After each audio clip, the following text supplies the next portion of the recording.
This podcast is part of the Dark Myths Collective. Visit darkmyths.org to discover more shows like this one. The darkness awaits. Tell us a story, Ranger Chet. Oh, okay. I could tell you about the time I locked eyes with Sasquatch, or about my brush with the elusive Chupacabra. Then there was that encounter with the Mothman. Yeah, tell us about the Mothman. Of course, I once saw a lake monster and a sea monster on the same day. Wow! That's not even taking all the ghosts, aliens, and UFOs into account. You've seen all that as a park ranger? No, son. Those are the creatures I've encountered in my cryptid crate. What's a cryptid crate? Cryptid Crate is a monthly subscription box that arrives on your doorstep each and every month. It's filled with various cryptozoology and paranormal themed items such as t-shirts, hats, art, media, and other collectibles. I want a cryptid crate. Yeah, I want one too. You can get yours by visiting www.cryptidcrate.com. Sign up is quick and easy, and shipping is always free. I can't wait to get my Cryptid Crate, but for now, how about that story?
Good evening and welcome to Monsters Among Us. I am your guide, Derek Hayes. Welcome. Come on in. It's snowing like crazy out there. In fact, they're forecasting several feet for my area by the end of next week. Might be time to break out the old snowboard and torture my body for a few hours. Spoiler alert, I'm pretty terrible at it. I have a great show lined up for you guys this evening. I'm finally starting to get over this sinus infection and I'm feeling the energy boost. So let's get this thing started. On occasion, I receive calls from listeners presenting explanations for previous calls. It doesn't happen often, but when it does, it's always fun. Well, tonight I have a rare treat for you. I didn't have one of these rebuttal calls come in. I had 3. The first was in regard to Adam's call from episode 1 of season 5, a call about a sea monster sighting he'd had in Florida. A sighting that had such an influence that it inspired him to start his own cryptozoology website, thepinebaronsinstitute.com. Well, a caller from that very same episode called in with his explanation for Adam's sighting. The following is Brian's call from New Jersey. Hi, Derek. This is Brian, the guy that had called in with the story from New Jersey from the season 5 episode opener. Thanks, man, for getting that out there. In the spirit of helping out somebody else who's equally as curious about what they saw, the gentleman who had called in with the sea monster sighting from down there in Florida, where he said he'd seen that large snake-like creature in, about maybe 5.5, 6 feet of water. Anyway, I had an idea of something it might be. Something that makes a little bit more sense than a supposed cryptid, I hate to say, but I'm wondering if you or if he's out there and he's interested in looking into this, have ever heard of a creature called an oarfish, AOR fish. Oarfish are very large. I've heard of some that are well over 20 feet, some over 30, and rumors of some that are even larger than that. They are long and skinny, very sinuous, snake-like fish, but they get, as the size would be, that long of a fish is going to have somewhat thick, muscular of a body. They do often have the coloration that he suggested he saw. Now, typically, they're not in that shallow water, from what I understand. They're typically more out, in deeper water, because they kind of hang face first in the water column and wait for smaller fish to drift above them, and then they strike, much like a snake. They're very, very creepy. One of the most amazing things about them is that if you see their face, it looks a lot like a human's face, and it would be extremely creepy to run into one. I guess not a lot is known about them. They were only actually identified as a species like sometime maybe in the 70s or 80s, and very few have ever really been caught. And there's very few complete specimens. But as far as I know, they are not dangerous to people in the slightest bit. They're very shy and usually just kind of keep to themselves. In fact, I think the only injury that I've ever heard of was, I heard there's a picture you can find online of one that was caught by a bunch of Seabees that were deployed. I want to say they were somewhere in the Mediterranean and one had washed up on the beach, or maybe it was in Southeast Asia, but somewhere one had washed up on a beach and a bunch of Seabees had found it. And I ended up actually getting to meet one of the guys who was in that photo, a fellow Seabee, and he said that the only injury that anybody knew of was one of the guys that, when they were trying to pick it up, he had slipped and fell down and hurt his knee. So I think that's the only oarfish-related injury in history. But they would be very, very scary, and I've heard of divers that have run into them while trying to film, like whale sharks and large animal or large fish migrations, and have been just completely creeped out by them. They are very, very frightening, and apparently they do often react. They're an ambush predator, so they'll sit kind of in one place waiting for something to drift in front of it. So if you creep up on one and startle it, it'll behave very similarly to what he described, kind of thrashing around trying to get away. And they do appear extremely snake-like. In fact, they are currently the number one forerunner, other than manatees, for most likely candidate of what started the whole mermaid thing. So I just thought I'd throw that in there. Considering I know what it's like to have encountered something really weird out somewhere that just you can't in the moment figure out what it is. So I figure maybe I can shed a little bit of light if possible, and pass around some good karma. So you just keep doing your thing, man, and hope you feel better soon. All right, bye. Brian is 100% correct. The oarfish is an amazing creature that can grow to huge lengths, even up to 50 feet. However, there is one issue, and Brian even touched on it. They are not found in shallow water. In fact, they are typically found in water between 600 feet and up to a mile deep. They only ever seem to come into shallow water when they wash up dead. However, despite these quote-unquote facts, I've actually seen photos and videos of these creatures alive and swimming in 3 or 4 feet of water. So take those particulars with a grain of salt. The final piece of information that helps support Brian's claim is as such. Oarfish live in nearly every ocean and are frequently found in temperate waters, such as the waters off the coast of Florida. Thanks again, Brian, for sharing that information. I could easily see how an oarfish sighting can provoke that sort of response. In fact, the oarfish is often considered the inspiration for the centuries-old sea serpent legends. Our next rebuttal focuses on a call from episode 2 of season 5, in which Corey called in to share her experience with a strange portal she saw while on a training session for her church. The following explanation comes to us from Orion in Maryland. Hey, Derek, this is Orion from Maryland here. I'm the guy that wrote you an email recently about my possible dogman, wolfman theory. I just want to say I'm kind of a bumbly, scatterbrained speaker, so feel free to edit this call as much as you want. Okay, so I'm calling about last week's episode about Corey from Utah. She talked about the waking up, like being jostled awake and waking up and seeing this portal on the wall. I may have experienced this, like I may experience something similar to what happened to her, like extremely frequently.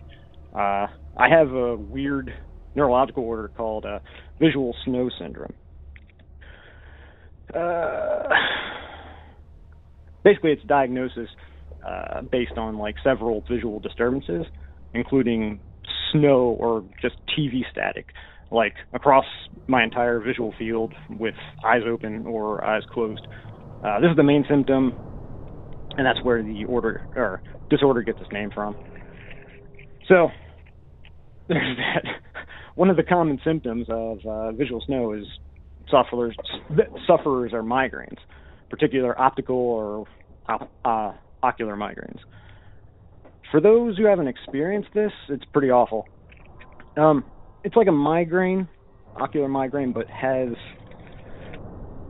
a wide variety of like tons of different visual bombardments. Sufferers like myself also have absent ocular migraines, and basically it's like all the visual stimulus, but without any of the pain. I get both, which is like I get them like every couple of weeks, or sometimes like 3 to 4 times a week. Like some of the visual disturbances are like strobing. I get a lot of blind spots and this horrible zigzaggy, like pulsing, rotating shape. I get like color bursts. Boom, kind of like Jubilee from X-Men is like throwing crap in my face. And more importantly, relating to this, I get like this pulsing tunnel or portal, like what Corey talked about, like smack dab in the middle of my vision. Usually before I get any of these migraines, I get like a buzzing feeling, like in my neck or head, and like sometimes it's got like that pins and needles feeling across my skin and whatnot. So I guess that's kind of similar to what she was talking about.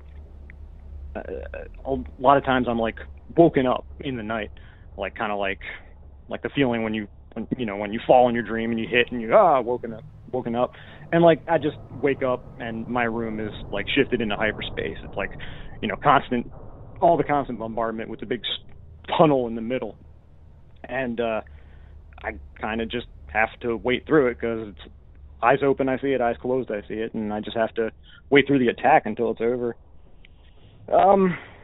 She mentioned that she was under a lot of stress in the training she was going through, and had like lack of sleep and whatnot. This is like normally related to migraines, so maybe she had one of these absent ocular migraines. The first time I got it, like I had no idea what was going on. Like I thought I was like going blind or dying or seeing something paranormal, like some weird ghost portal or something, like she referred to. And I can only assume that someone else who experiences this has no idea and is terrified like I was. So that's my take on it. And just my 2 cents. Possibly this is what she was experiencing, but I mean, who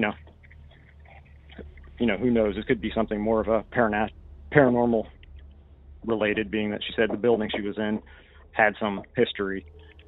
All right, man. Love the show. Keep up the good work, and I'll be calling in later with a couple other stories. I had a lot of interesting and weird stuff happen in my life, and later. Thank you, Orion. I'll be honest here. I know nothing about the disorder that Orion detailed in his call, so I'm just going to go ahead and take his word for it.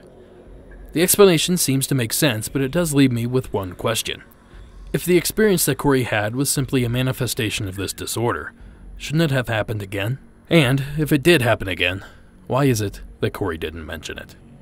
Thank you again, Orion, for taking the time to explain, and I'm so sorry that you have to deal with such a terrible infliction. Finally, our last plausible explanation relates to a call also from episode 1 of season 5. Larissa called in regarding a strange light in the skies over her Colorado home. Well, Carissa wrote in with her explanation for what was witnessed that evening. Hey, I was just listening to your podcast. I wanted to respond to Larissa's story. The funny thing is, I also live in northern Colorado. I would be curious as to what town she is in. I also find it a little funny how similar our names are. Anyway, my 2 cents on this is I have also seen lights like this quite often. It used to creep me out because I have seen as many as 3 at a time. But while watching fireworks in the mountains this past 4th of July, I saw the same thing, as did everyone else. We were all weirded out, but later found out it was simply drones. I see a lot of drones now that I've been on the lookout, and they often seem much further away than they actually are, especially at night. They do seem like little UFOs. Hope this helps, Carissa. Thank you, Carissa. I've sort of fallen for something like this as well.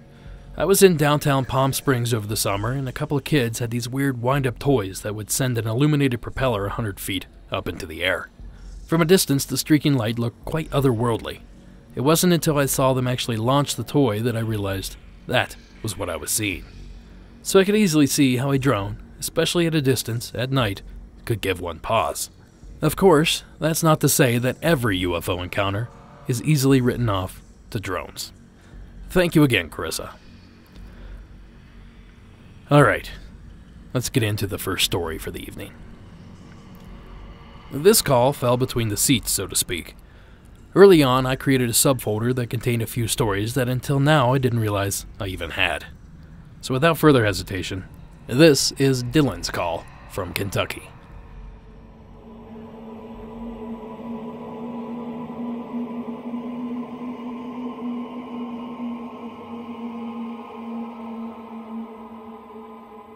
Hi, this is Dylan, long-time caller. Finally wanted to submit another story. This actually happened with my dad at a house that he used to live when he was a kid. And he told me this story, and it's really creepy, so I wanted to get into it and share this to all the listeners. So he lived in a country house outside of Waukeso County in Kentucky. And he was living there for maybe 3 or 4 years. And about 3 or 4 years of living there, activity started to pick up. You know, they would hear doors rattling, opening. They would hear voices. They'd hear people walking up the stairs, just random things. And they thought it was awful strange. But one night in particular, he had, I think, 8 sisters and brothers. So, he had a lot of family. But anyway, they were sitting around in the living room, and they was enjoying supper, and they heard a knock at the front door. So my grandmother got up to answer it, and there was nobody there. And she said, well, that was, awfully strange. So they sat back down, and about 5 minutes later, they got a knock at the back door. And my grandmother went back to the back door, opened it up, and nobody was there. So she went back to sit down. She's like, that's just really strange. Maybe it's the wind. Maybe it's, something hitting against the door. She really didn't know what it was. And then 5 minutes after sitting back down, there was a knock at the front door, and there was nobody there. So obviously she thought that maybe one of the neighborhood kids was pranking, So they said, we'll do a plan to see if we can try to catch them. So she had my sister Gail sit at the front door, and she would go to the back door. And my grandmother told my sister, or my aunt, whenever there's a knock at the front door, you jump out and try to scare them. Well, it was sitting there, and maybe 10, 15 minutes went by, no knock. Well, maybe 5 minutes later, there was a knock at the front door. My aunt just she just took off and jumped out the door to scare the kids, but there was nobody there. And she was like, Mom, nobody's at the front door.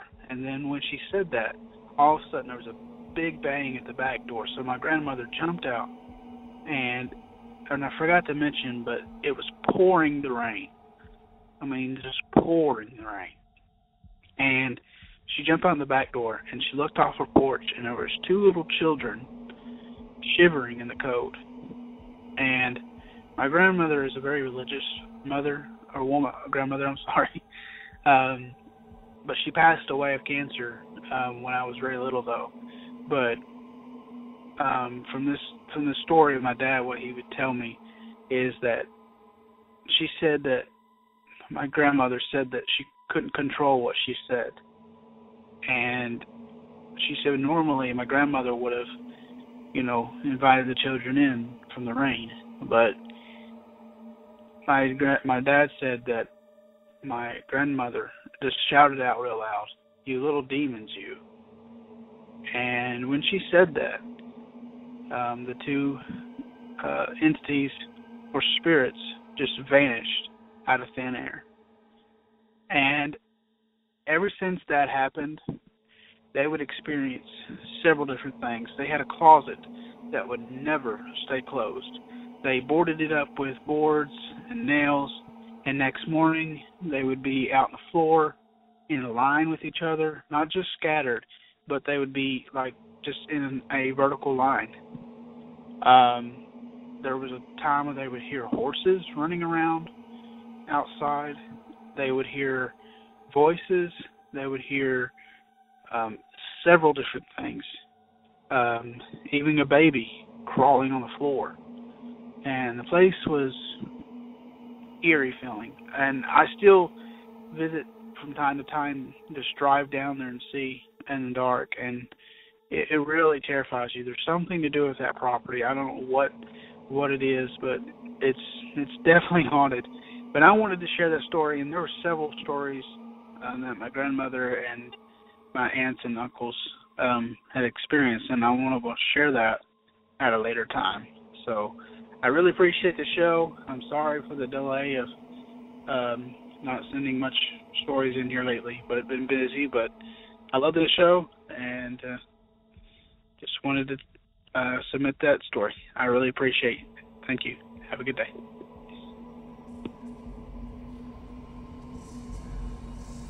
Thank you, Dylan. I'm sorry it's taken me so long to get to this. I'll be frank. When this story started, I was really hoping it'd end up as a Black Eyed Kids call. After all, it did begin the way most Black Eyed Kids stories do. But once it unfolded, I realized this story was perhaps much more bizarre. The thought did cross my mind that someone might be playing somewhat of a prank. After all, I can't imagine there's a lot to do in rural Kentucky, especially back in the day. But the detail about the children disappearing pretty much ruled out any chance of a practical joke. To me, this story is dripping with Appalachian folklore. Some of the tales that come from that region are downright amazing. Of course, I'm not saying that Dylan's family fabricated the story, but it certainly fits that stereotype. Be it their strong connection to the land they live on, their firm religious beliefs, or the long lineage of storytelling from the old country. But that region of the country, a region I grew up in, is wrought with legend, lore, and good old-fashioned storytelling. Thanks again, Dylan, for sharing this tale. What I would give to be a fly on the wall that evening. As you can tell, my voice is fading, but I'm going to power through. Our next submission is a written one from an active member on the Facebook group. This is Frederick's story from New Hampshire. Hello, Derek. My name is Frederick, and I'm writing in to tell of an encounter I had in the state of New Hampshire in the fall of 1994. It was a beautiful warm day, somewhere in the 70s. The foliage was perfect, so I decided to go for a hike. The forest was alive with noise. The birds, crickets, squirrels, and frogs all enjoying the day. I was about an hour to an hour and a half into the forest when I noticed a lack of all sound. I was taught that if that happened, a predator was near. So I stopped and assumed I would see a black bear running off into the woods. But what I saw about 200 to 250 feet ahead of me made my blood freeze. Standing at a telephone pole was this massive thing covered in red hair, except for its face and hands. The hair on its arms and legs was 8 inches long. The skin on its hands and face was a charcoal black color. The face looked like a baboon. I only got to see it from the side, but what I saw was both terrifying and amazing at the same time. Its legs, body, arms, and hands all looked human, only much bigger than any human I'd ever seen. But the face was nothing like a human. This thing was actually scratching its back on the telephone pole, which is why I think it didn't notice me. It made a deep growling sound, and that is when I came to my senses and slowly walked out of the woods. Once I heard the birds making noise again is when I began to run as fast as I could, and I didn't stop until they hit the pavement. Well, that's my encounter. I love your show and your Facebook page, and a big thanks to Addie for all that she does. Thank you, Frederick, and yes, I completely agree. A big thank you to Addie for all of her hard work. From time to time, I have Sasquatch stories submitted from the New England area, and to be quite honest, until I started researching this region, I thought they were simple yarns. But as it turns out, there are quite a few reported sightings in states like Maine, Vermont, and New Hampshire. In fact, according to the BFRO website, that's the Bigfoot Field Research Organization, there have been 15 confirmed sightings since 2004 in the state of New Hampshire alone. And with the White Mountain National Forest, a protected swatch of land covering over 750,000 acres, I suppose anything is possible. I do have one criticism of Frederick's behavior during his sighting, however. If the creature was scratching itself on a telephone pole, certainly a few hairs were caught in the wood fibers. You gotta collect those bad boys. Now, of course, that's very easy for me to say, from the safety of my very own couch. Thanks again, Frederick, for the submission and for all the interaction on the Facebook group. Our next call takes us across the globe. This is Luke's submission from Australia.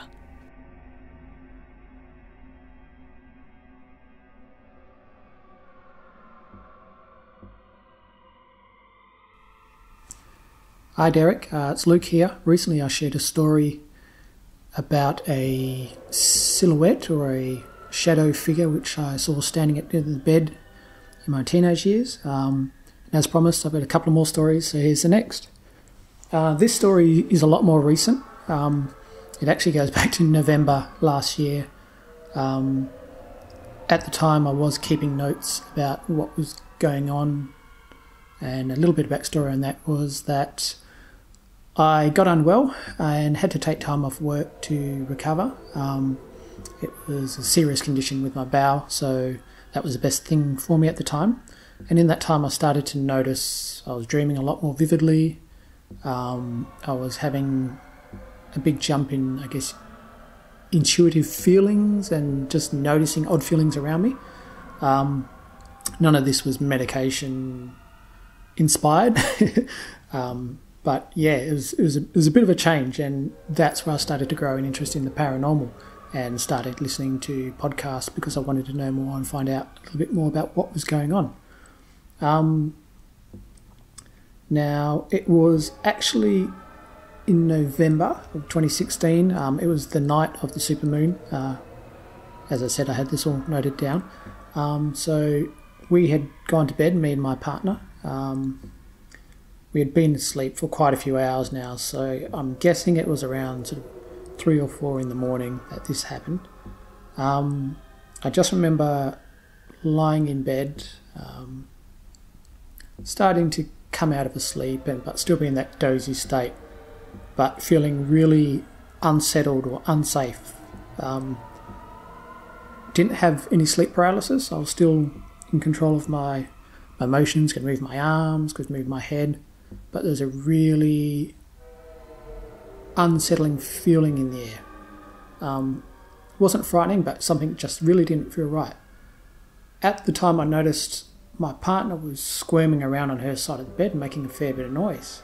I think, okay, she's having a bad dream, and I had the urge to put my arm out across her and settle her and protect her. It was a really weird feeling. Normally you just like try to wake them up, but I feel like I had to do this to protect her. At this time I was still feeling really unsettled, and the feeling just got worse, and for whatever reason I just started saying, whether it was in my head, it felt like I was saying it aloud, but I'm pretty sure it was in my head, that you are to leave this space, you are to get out of this room, you're not welcome here. Like there was something bad in the room, and I knew it. And I had to stand up to it basically to move it on. My partner's still wiggling around at the time. Now I'm thinking, okay, again, just like the last story, got to get the light on. For some reason, we find safety in the light. Allows us to see what isn't around. So, flip my arm up, hit the touch lamp, it comes on.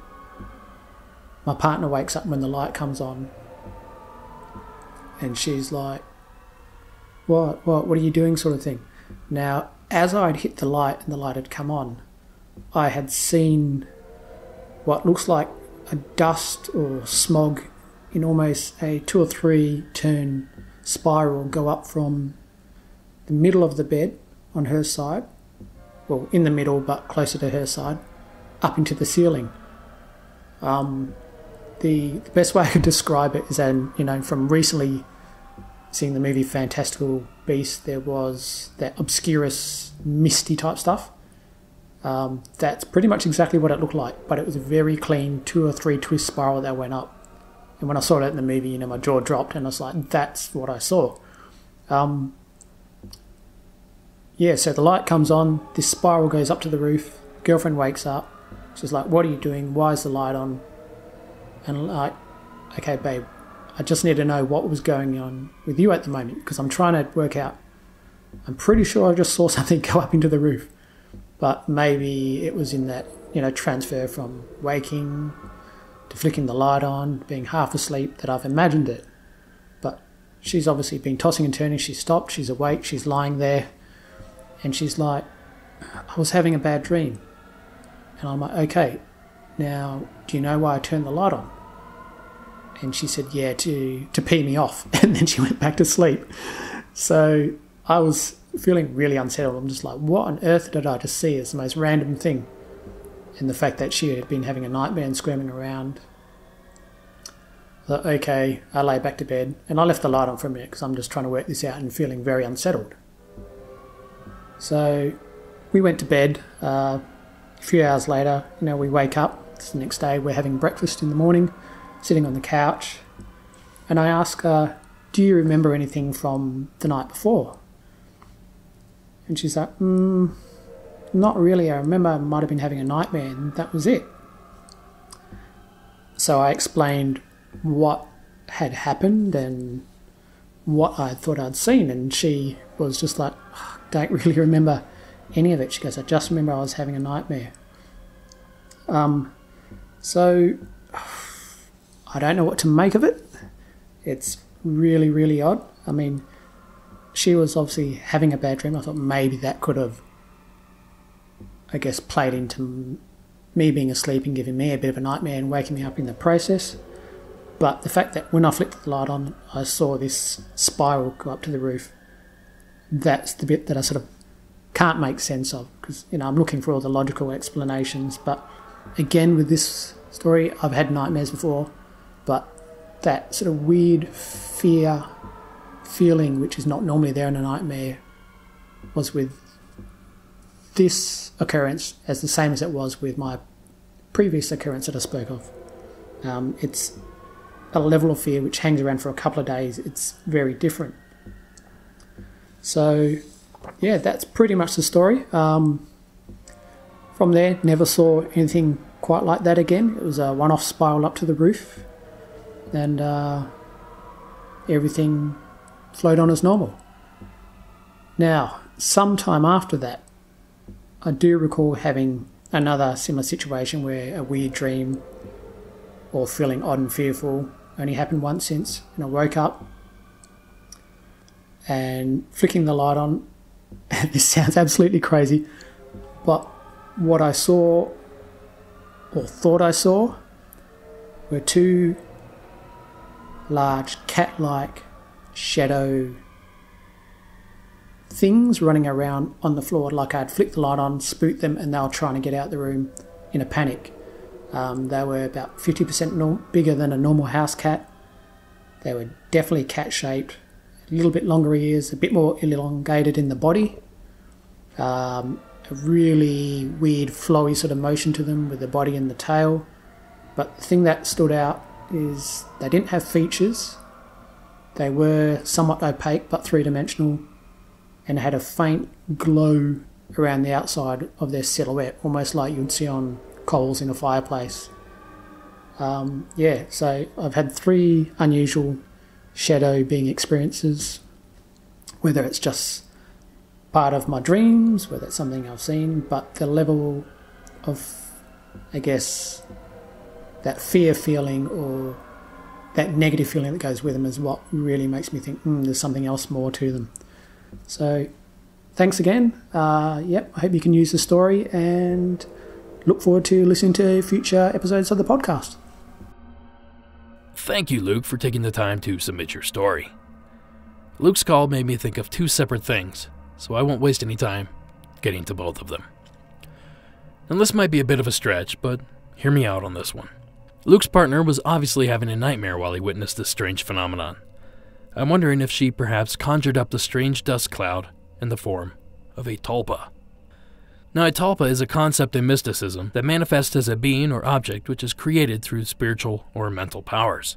So basically, it's a physical manifestation created by your mind that can be experienced in our own world. Basically, an imaginary friend on steroids. So what I'm proposing here is that Luke's partner created this swirling dust in her mind, which then emanated itself into our world for Luke to see. Not buying any of this? I can't say that I blame you. This is some crazy stuff. And truth be told, I could be way off. So now the second thought that came to mind is in reference to the creatures that Luke described seeing. The description given sounds eerily similar to a description given by a caller back in Season 4.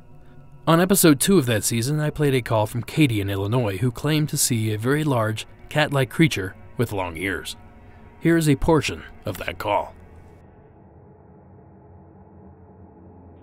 So, as I'm going down this hill, and I've probably gone approximately 4 feet away from the group of people that I'm with, I can still kind of sort of hear them, but I can't see them anymore. It's pitch black where I'm at. The trees are blocking any form of light coming from the sky. It's a warm summer day. As I'm walking down this hill, the only thing that I can hear is like the mumbling of the group of people that I'm with at the top of the hill. There's no crickets. There's no birds. There's no rustling in the leaves. There's no wind. It's dead silent. And that kind of starts to get me nervous, but I'm still, nothing's going to happen. So I'm still, scanning around with the flashlight, smoking my cigarette, and I get to where the tree is coming up to me, and then I start hearing this rustling in the bushes, like to my left. And I immediately brush that off as, like a raccoon or a squirrel or something. And I take a couple more steps, and the rustling is following me in the bushes. And so this is starting to weird me out a little bit. So I turn the flashlight over, and I don't see anything. So I'm like, whatever, the flashlight scared the whatever up the tree. My flashlight then hits the supposed haunted tree, excuse me, and as soon as my flashlight hits the tree, this thing comes out of the bushes, the stick of the forest or whatever, and stops right in the middle of where my light has hit this tree. And the best way I can describe it is a bigger than normal black cat with the whiskers, the cat face, the cat body, the cat tail, but the ears on the cat's head were bigger than normal. I would compare them to almost rabbit ears, but they still looked like cat ears. They were still triangular in shape. They weren't like, stereotypical bunny ears. And the eyes of this creature were really big. They were cat eyes, but they didn't have an iris. They didn't have any form of like eye parts to them. It was just like a solid red color, and it looked at me, and I am just in shock. Like, I've never seen anything remotely like this at all. And I look at it, and then it hisses at me, and it was not a cat hiss. It was sent chills down my spine. It made me shake. It was the weirdest sound I have ever heard. The only thing I can really compare it to is if anybody knows what rabbits sound like when they're screaming. That's what this sounded like, only more high-pitched and terrifying. So I throw my half cigarette at it, and I immediately turn around with the flashlight still in my hand, and I just start bolting. I am so scared. I can't even think to scream at this point. The only thing that gets me to start yelling for the group of people at the top of the hill, approximately maybe 20 feet away from me, is the fact that I heard it chasing me. As you can hear, the similarities are uncanny.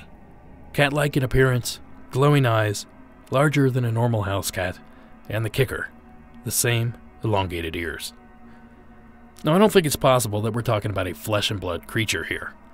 I find it very difficult to believe that the same undiscovered species evolved on both the North American continent and the Australian one. So it is only possible that the mysterious creature is some sort of supernatural being.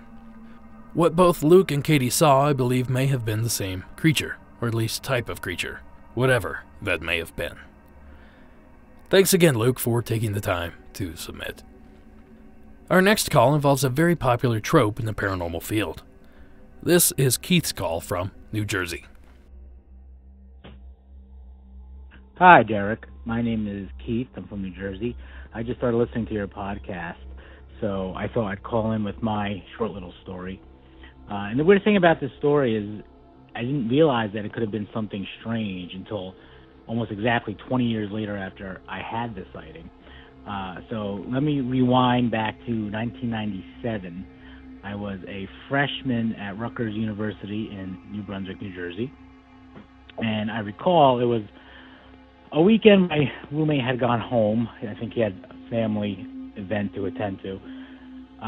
So I was by myself in the dorm, and it was a quiet night for me. I remember doing some studying in the common room, doing some reading, and then going back to my dorm room and watching some TV before I fell asleep. And it was early in the morning when I woke up. My bed was right next to a window, and I remember that the first rays of light, you know, when it's blue outside and just getting light, they were coming in between the crack between the curtain and the window. And I opened my eyes, and the room was pretty, it wasn't completely bright, but it was bright enough that I could see everything in the room. And I opened my eyes, and I looked to the right, and I see a person sitting up against my bed.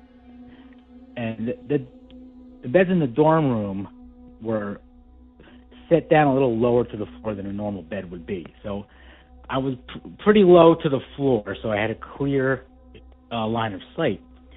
And this person was sitting up against my bed. His back was against the bed. His feet were flat on the floor, his knees sticking straight up, and his arms were resting on his knees. And it looked like he was just sitting there, just kind of chilling out.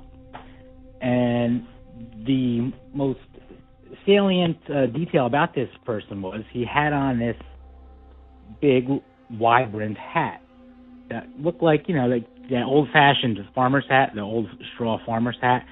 Could have been like a Stetson hat, but it definitely was a hat with a wide brim on it.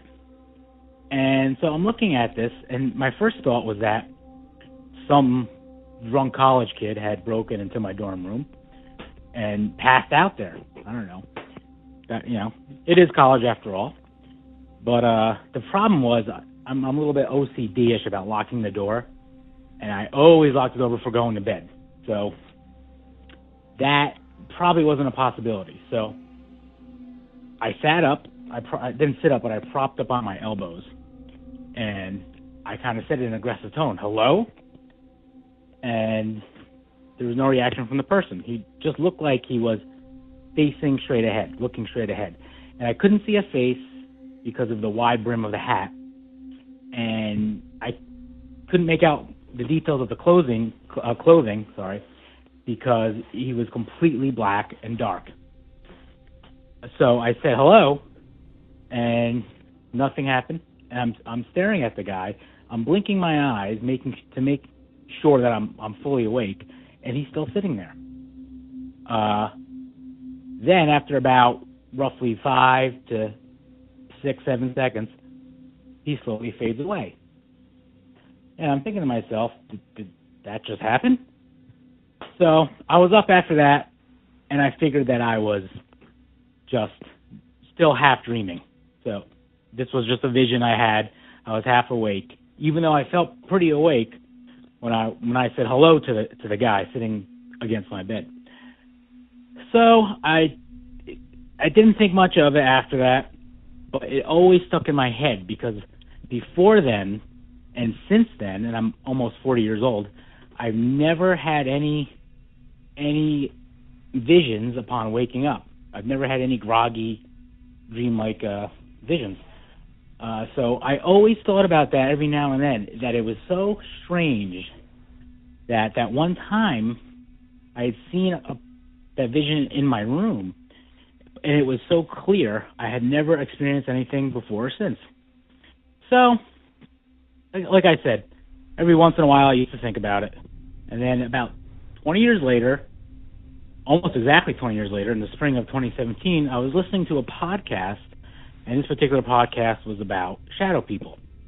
And like I said, I had heard about shadow people not too long before. But this particular podcast began to talk about a specific type of shadow person called the Hatman.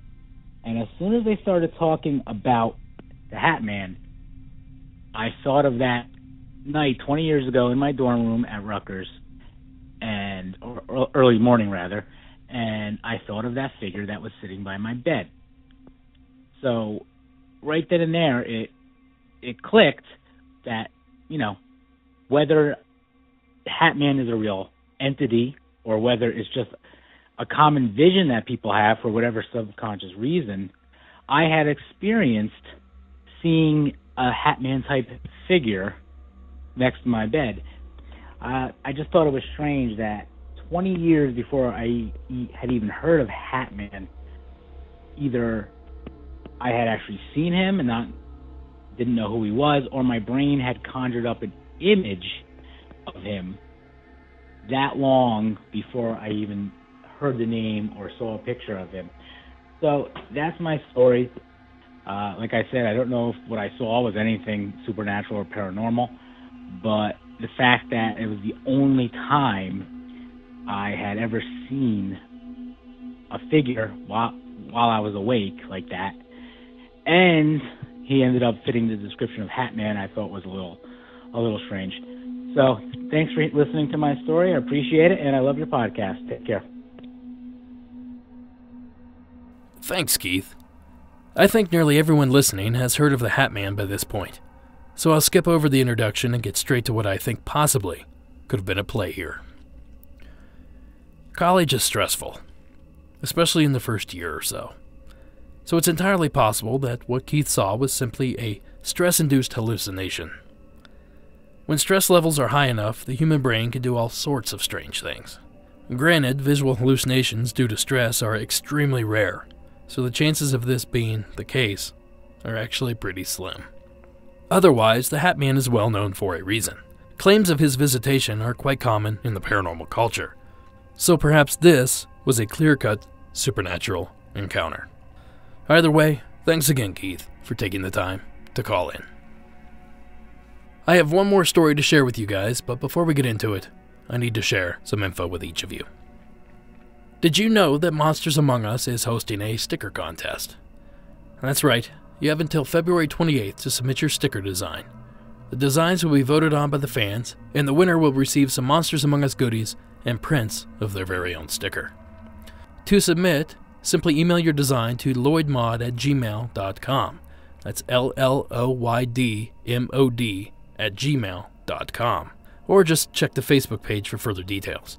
And remember to have them submitted by February 28th.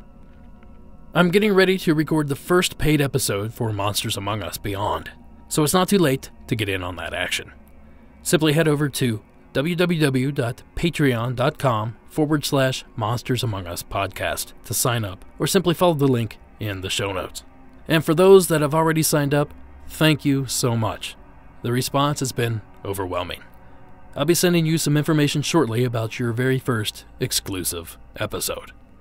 In addition to that episode, and weather permitting, I'm venturing out tomorrow to record a video at a proposed Bigfoot sighting location, a mere mile from my house. a sighting that prompted a lawsuit against the state of California. So if you're a subscriber to Monsters Among Us Beyond, look for that by the end of next week. Go ahead and get yourself some Monsters Among Us swag. I still have a few decals left in addition to the t-shirts and koozies, so hit up that shop tab on the website to pick up yours today. And lastly, I always need stories. So if you have a great one you'd like to share, simply call the hotline at 1-888-608-NIGHT. That's 1-888-608-6444.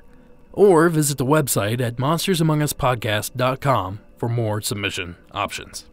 And if you're willing to have your story read on one of the paid episodes, please just mention that before the call. Okay, as promised, back to the action. My final call of the evening comes to us via a familiar voice. You may remember Alan from a call about a painted man running alongside his car. Well, Alan is back with another car-related story from the state of Arizona.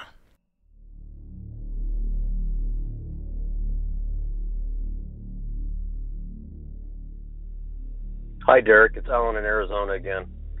Just finished your Series 4 finale. Loved the format, loved the special guest.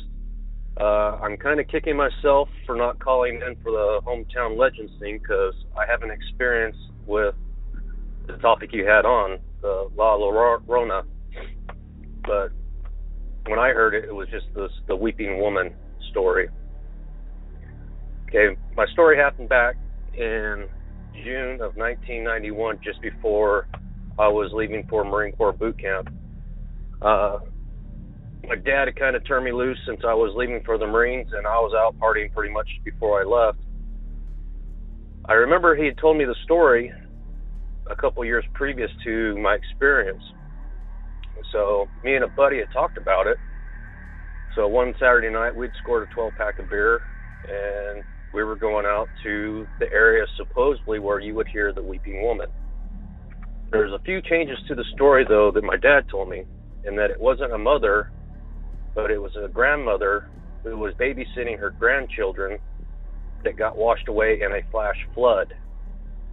And she would walk the washes looking for her missing grandchildren, and you would hear her weeping. The other part of the story was if you stopped at one of the washes, got out of your car, you could lock the doors and walk around the car 3 times and the doors would be unlocked. Well, challenging that part of the story, I took a spare set of keys for my truck. Me and my buddy got out, grabbed our beer, and we're sitting off the side of the road drinking our beer. And he happened to look over and he says, "Hey, who's sitting in your truck?"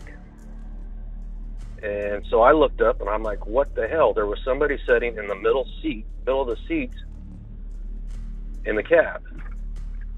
So I run over there, go to put my spare key in the door, and the door is not only unlocked, it's popped open.